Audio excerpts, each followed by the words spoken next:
खूप चांगल्या चांगल्या गोष्टी आहेत बाबांनो. नुसतं राजकारण करून चालत नाही, नाहीतर उगीच राजकारण करायचं. आज सुनील माने असं काय बोलला आणि अजित पवार तसं काय बोलला, आणि मकरदाबा अजितकडे असं काय करतो आणि ते बाळासाहेब सोळच करतात काय. अरे त्यांना काय बोलायचं ते बोलते ना. आपल्या रानातलं गाजर गवत तरी काढा, त्याच्या ते पहिलं ते रान स्वच्छ करा, तिथलं पहिलं पीक बघा. तुमची पिकं चांगली असतील तर प्रपंचावरून मुलाबाळा चांगली चालतील. या सगळ्या गोष्टीचा बाबांनो विचार करा. आणि म्हणून माझी तुम्हाला विनंती आहे, आपल्याला त्या रस्त्याने जायचंय. मी आता जास्त वेळ आपला घेत नाही, परंतु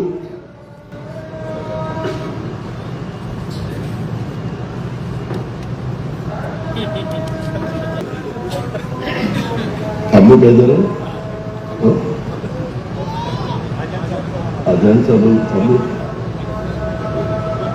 पाणी घ्या, पाणी तुटलं.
मला आपल्याला सगळ्या साताराकरांना एक सांगायचंय, मी नुसता बोलत नाही, मी करून दाखवतो. मी कामाचा माणूस आहे.